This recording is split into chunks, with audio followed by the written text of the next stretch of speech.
simultaneously acts as the buyer. The exchanged goods have equivalent value, and payment is usually not made in cash.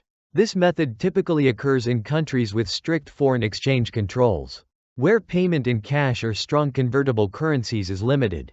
Often, trading partners do not have sufficient freely convertible foreign currency to settle international payments through conventional methods.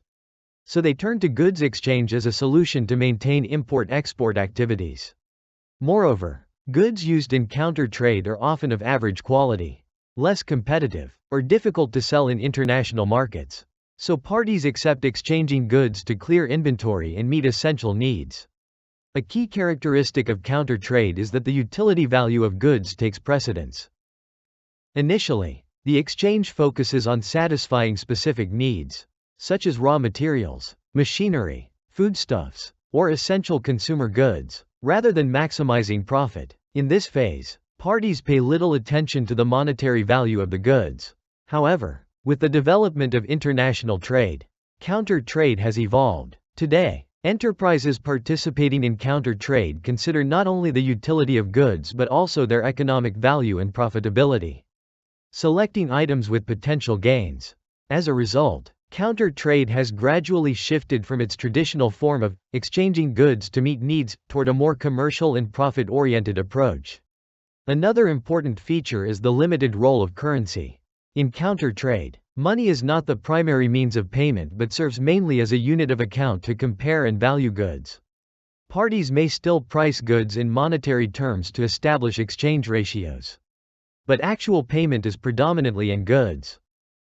In some cases, money is only used to offset small differences in value between the exchanged goods. Additionally, counter trade aims to maintain a balance of interests among the parties. This balance appears in several dimensions. First, it ensures balance in the types of goods exchanged, meaning the goods chosen correspond to each party's needs and consumption capacity. Second, it ensures balance in price, with the value of each item agreed upon to prevent clear disadvantages to any party.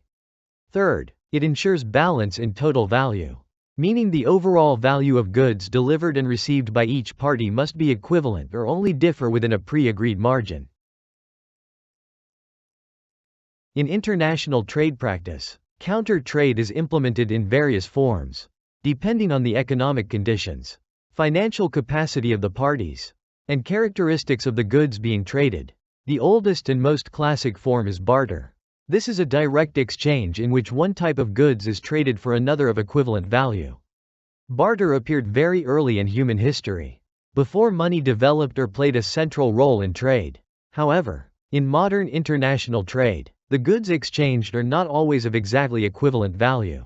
Therefore, exchanges of goods with unequal values are quite common. In such cases, parties often use a portion of money to compensate for the value difference, especially when exchanging goods that cannot be divided, such as machinery, equipment, vehicles, or installations. Moreover, barter can be carried out even when the goods exchanged do not align with the traditional business lines of the parties, as long as they meet the needs and objectives of the transaction.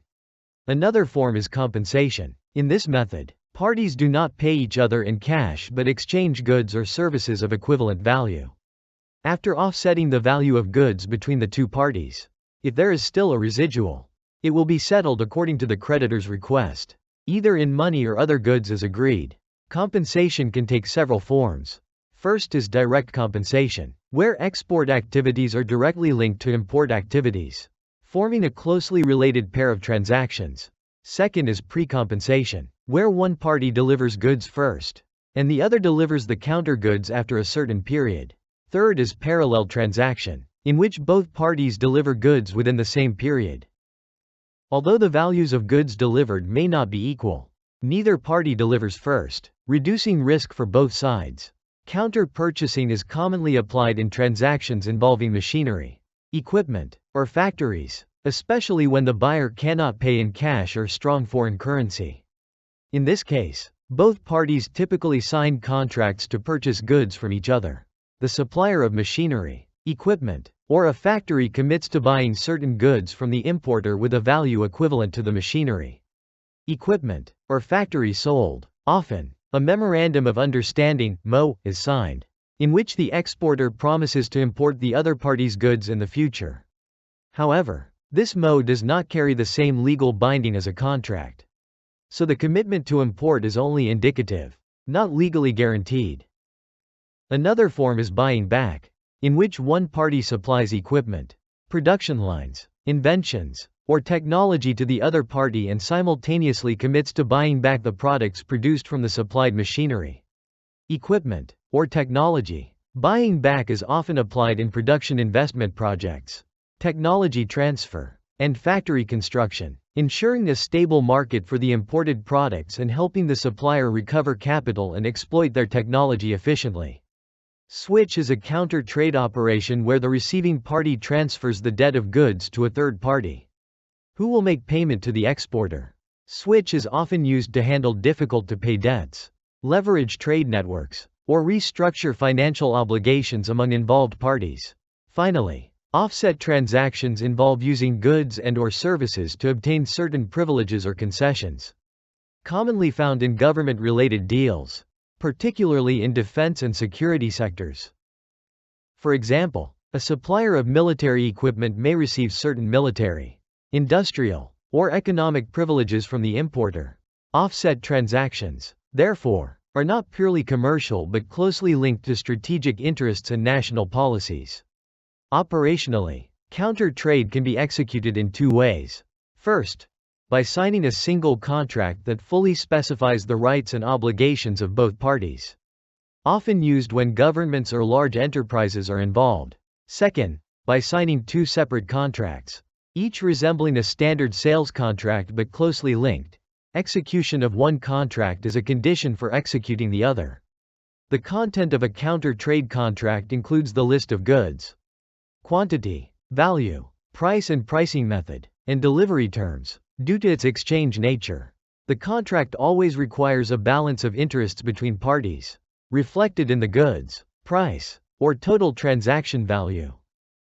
To ensure contract execution, parties commonly adopt measures such as involving a bank to control documents, opening a reciprocal LC, imposing penalties in strong foreign currency, or requiring deposits in strong foreign currency. These measures enhance enforceability and reduce risks in counter-trade transactions.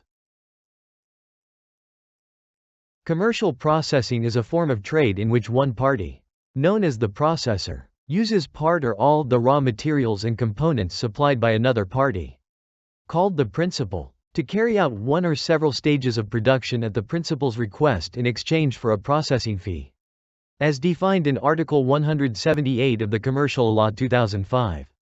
When it comes to international processing, the processor and the principal are located in different countries or customs areas. And materials, semi-finished products, and finished products cross national borders during the production process.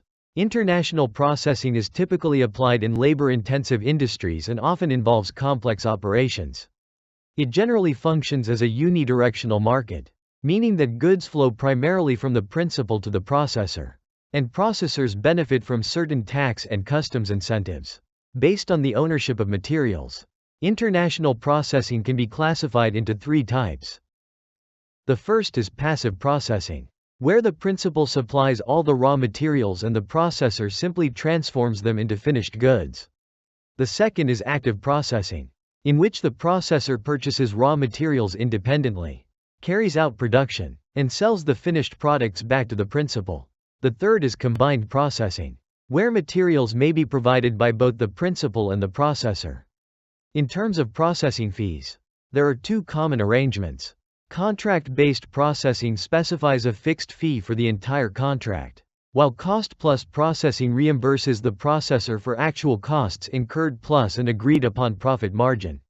In practice, various production process models are widely used, especially in the garment and textile industry, such as CMT, cut make trim, CMP, cut make pack, CMQ, cut make quota, and hybrid forms like CMTQ and CMPQ.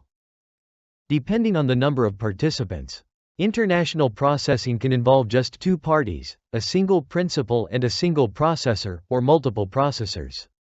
known as subcontracted or successive processing. In the latter case, production is distributed across multiple enterprises in different countries. The output from one processor becomes the input for the next, while the principal remains the sole contracting party. This approach allows businesses to leverage cost advantages, technology, and production capacity across countries within the global value chain. International auction is a specialized form of commercial transaction in which goods are sold to the highest bidder through a public or organized competitive process, with participants from multiple countries. Unlike ordinary trade, prices in an international auction are not predetermined but are gradually established through participants' bids, reflecting the level of competition and actual market demand at the time of the auction. In essence, an international auction is a publicly competitive transaction. The auctioneer sets a starting price, and buyers sequentially place higher bids until no one is willing to bid further. The final accepted bid becomes the winning price. This method is commonly applied to high-value, unique, hard to standardize, or fast-moving goods, such as agricultural products, seafood, artworks, antiques, furs, or other distinctive items. International auctions have several key characteristics. First, they occur within a defined time and place, often organized periodically at major auction centers worldwide, following a structured and highly professional process. Second, goods offered for auction are typically available for inspection, allowing buyers to evaluate quality before bidding. Third, the auction market is often a seller's market, as a single seller may face many competing buyers, resulting in final prices significantly higher than normal transaction prices or prevailing international prices. Finally, international auctions are governed by specific rules and regulations issued by the auction house, clearly defining the rights and obligations of all participants. Based on purpose, international auctions can be divided into commercial and non-commercial auctions. Commercial auctions aim at business purposes. Goods are sold in large quantities, and winners usually purchase for resale and profit. Non-commercial auctions primarily serve cultural, social, charitable, or humanitarian purposes. Participants often buy for collecting or final consumption, with symbolic or sentimental value sometimes outweighing commercial value. According to the bidding method, auctions can be ascending or descending. Ascending auctions are the most common. The organizer sets a low starting price, and buyers compete by offering progressively higher bids. Descending auctions, also known as Dutch auctions, start with a high initial price that gradually decreases until a buyer accepts, often used for rapid sales. Additionally, based on scope and organization, international auctions can be open or sealed bid. In open auctions, bid prices are announced after each round, ensuring transparency and competition. In sealed bid auctions, buyers submit their bids in sealed envelopes, which are opened at a designated time. This method helps prevent collusion but is less transparent. International tendering is a specialized method of conducting transactions in international trade, in which the buyer or project owner publicly announces the requirements for goods or services and the terms of purchase so that multiple sellers from different countries can compete. Through the process of evaluating and comparing bids, the buyer selects the supplier whose price, technical capabilities, and contract performance conditions are the most reasonable.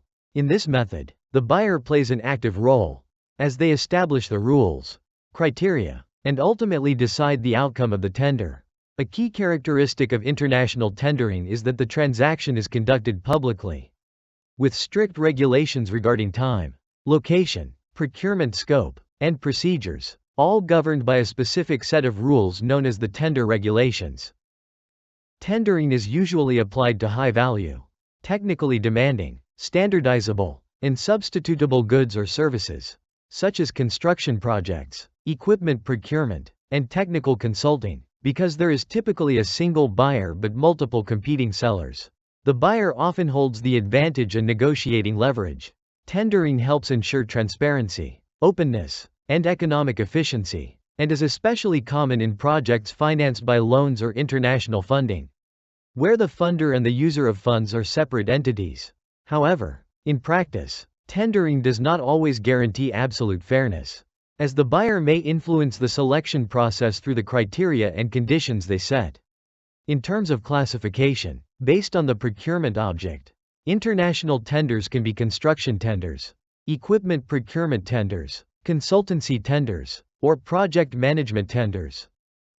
Based on participation scope, there are open tenders, allowing any qualified contractor to participate, and restricted tenders, inviting only contractors meeting certain standards. In special cases, there is direct contracting, applied when only one supplier is suitable or due to proprietary technology, security, or national secrecy reasons. Based on bid submission format, there are single envelope tenders and two envelope tenders, where the technical proposal is evaluated first, and only those meeting the technical requirements have their financial proposals opened.